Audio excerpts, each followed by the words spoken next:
ইউসুফ আলাইহিস সালাম বলেছিল না যে আমি বিশ্বস্ত, আমাকে দায়িত্ব দেন? আমি বলতে চাই আমি বিশ্বস্ত, আমাকে দায়িত্ব দেন। আমাকে 5 বছর সময় দেন, পুরো দেশের শিক্ষা সিস্টেম চেঞ্জ করে দেবো ইনশাআল্লাহ। প্লে গ্রুপ থেকে প্লে গ্রুপ থেকে নিয়ে মাস্টার্স পর্যন্ত এমন শিক্ষানীতি প্রণয়ন করা সম্ভব যে আমাদের বাচ্চারা একদম প্লে থেকে মাস্টার্স পর্যন্ত বাংলা, ইংরেজি, অঙ্ক এবং জেনারেল সাবজেক্টগুলোর সাথে কোরআন হাদিসের একটা অপূর্ব সমন্বয়ে পড়াশোনা করবে ইনশাআল্লাহ। একা করে দিতে পারবো ইনশাআল্লাহ তাআলা। আমাকে এরকম 100 জন শিক্ষাবিদ দেন, 100 জন আলেম ওলামা দেন, একটা প্যানেল করে দেন, পুরো দেশের শিক্ষা চেঞ্জ করে দেওয়া যাবে ইনশাআল্লাহ। যাদেরকে রেখেছেন এদের মাথায় গোবর আছে, যাদেরকে রেখেছেন এদের মাথায় টাটকা গোবর আছে। বইপত্রগুলোর অবস্থা দেখেছেন? বইপত্রগুলো ঘাটাঘাটি করেছেন? সমকামিতা প্রমোট করছে আমাদের দেশের মধ্যে, ট্রান্সজেন্ডার প্রমোট করছে আমাদের দেশের মধ্যে, আমাদের বাচ্চা কাচ্চা কচি কাঁচা বাচ্চাদেরকে শারীরিক শিক্ষার নামে যৌন শিক্ষা দিচ্ছে। এগুলো আমাদের মুসলমানদের শিক্ষা? এটা চলতে থাকলে দেখবেন অচিরেই কোনো মানুষ বাচ্চাদেরকে স্কুলে পাঠাবে না, এটা অরুচি ধরে যাবে। তখন কি হবে? কোটি কোটি স্কুল, কলেজ, বিশ্ববিদ্যালয়ে খা খা করে পড়ে থাকবে, কেউ পাঠাবে না ওখানে। তখন মাদ্রাসা থেকে মানুষ ঝুঁকবে আরো বেশি। আমি তো দাবি জানাই উপরের লেভেল থেকে এমন একটা শিক্ষা ব্যবস্থা প্রণয়ন করা হোক যাতে আমার মাদ্রাসা করার প্রয়োজনই না হয়। ওই সিস্টেম রাষ্ট্রীয়ভাবেই পড়ানো হবে ইনশাআল্লাহ।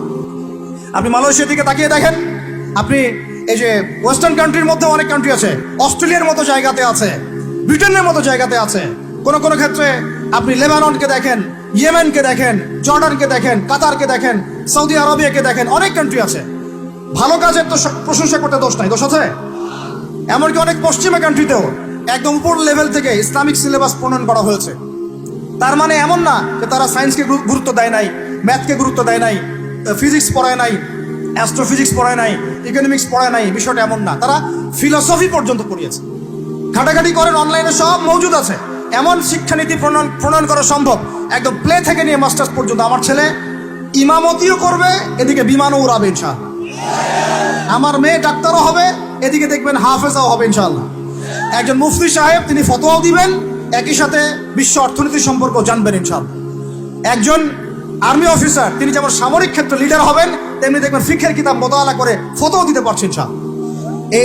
এই যুগটা এটা কোনো মানে স্বপ্নের যুগ নয়, এই যুগটা ছিল এক সময়। বেশি দিন দূরে যেতে হবে না, আপনি 200-300-400 বছর পিছনে যান, দেখবেন মুসলমানরা এমন সোনালী যুগ পার করে আসছে।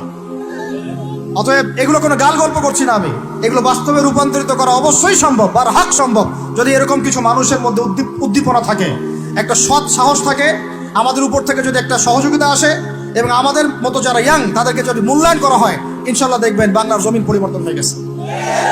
এই পরিবর্তন হলে দেশের জন্য কোনো খারাপের কিছু নাই, রাষ্ট্র পিছিয়ে যাবে না, রাষ্ট্র আরো এগিয়ে যাবে ইনশাআল্লাহ তাআলা। আরো ব্যাপার আছে, আপনি মালয়েশিয়ার একটা ক্লাস 10-এর বাচ্চা দিকে তাকান।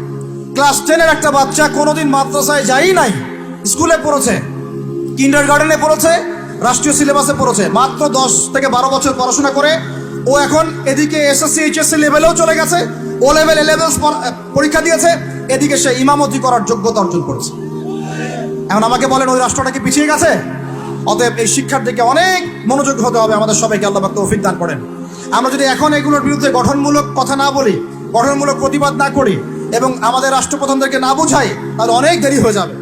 আজকে থেকে 20 বছর আগে ইহুদি খ্রিস্টানরা পরিকল্পনা করেছিল এই টিকটক প্রজন্ম গড়ে তোলার জন্য, তারা আজকে সফল হয়েছে। এখন আমরা যদি এখন চুপ করে থাকি, আগামী 20 বছর পর আপনি দেখবেন আরেকটা প্রজন্ম আসছে, এরা মানুষকে সালাম পর্যন্ত দিবে না। দেখে নিয়েন আপনি, 20 বছর লাগবে না, 5টা বছর যাক, তারপর দেখেন কি হয়। আল্লাহ, এরা কি এখন বাসায় ঢুকে বাবা মাকে সালাম দেয়? কারণ কোন প্রতিষ্ঠান ওকে সালাম দেওয়া শিখায় নাই, স্কুলে না, কলেজে না, কোথাও সে সালাম দেওয়া শিখছে না।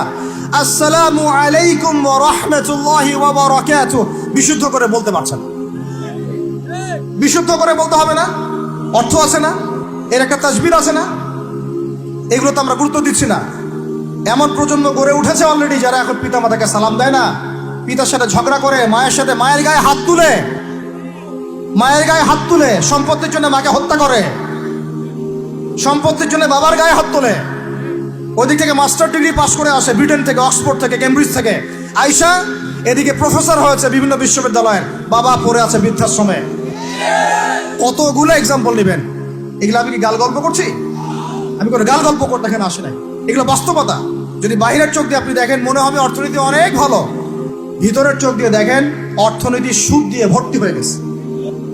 এখন আমরা এই জায়গায় আছি, এই জায়গায় বসে বসে আপনি মনে করছেন যে আপনি মাশাআল্লাহ খুব পাক্কা মুসল্লি, হালাল খাচ্ছেন, নামাজ পড়তেছেন, তাহাজ্জুদ গোজার, জান্নাত কিনে নিয়েছেন মাশাআল্লাহ।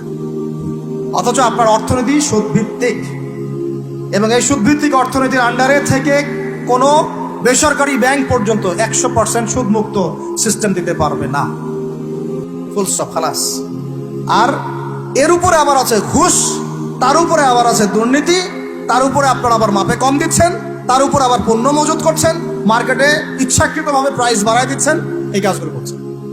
আমি শিক্ষিত একটা সমাজ পেয়েছি বলে কথাগুলো এভাবে মাহফিলে বললাম। এগুলো মাহফিলে কিন্তু আলোচনা হয় না। এগুলো কি মাহফিলে আলোচনা হয়? আমরা বিশ্বাস করি গাজীপুরের শহরের মানুষ, সব ঢাকার মানুষ, আপনারা সব বুঝেন, ইন্টেলেকচুয়াল অডিয়েন্স আছে নাকি। এই কথাগুলো খোলামেলা বলার কারণেই ওদের দ্বারা পালিত কিছু তথাকথিত শায়েখ আমার উপর খুব ক্ষিপ্ত।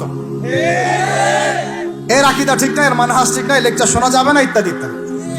ঠিক আছে, আমারটা শোনার দরকার নাই, তোমাকে শুনতে কে বলছে? তোমার শোনার ইচ্ছা করে না, তুমি শুনিও না।